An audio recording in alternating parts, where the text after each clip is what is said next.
अस्सलाम वालेकुम नाजरीन, मैं हूँ नीलम नवाब। सबसे पहले आज की अहम खबरें। अवाम पाकिस्तान पार्टी के सदर शाहिद खाकान अब्बासी ने कराची यूनिवर्सिटी रोड पर प्रेस कॉन्फ्रेंस से खिताब करते हुए कहा कि सूबे की हुकूमत ने कराची शहर को खंडर बना दिया।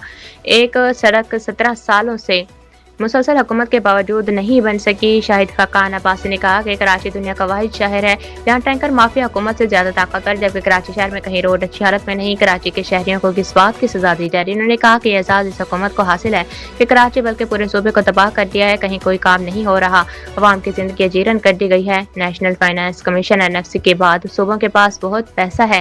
कराची के मसाइल पर नीयत ठीक करके काम करने की जरूरत है और सिर्फ लोकल मुकामी हुकूमतों को अख्तियार देने से और फंड्स देने से मसाइल हल होंगे। वो लोग जो इक़्तिदार में, जिनके महल्लात दुबई में और लंदन में हों, वो अवाम के मसाइल हल नहीं कर सकते। मसाइल यही है, करप्शन आज इंतहा पे है।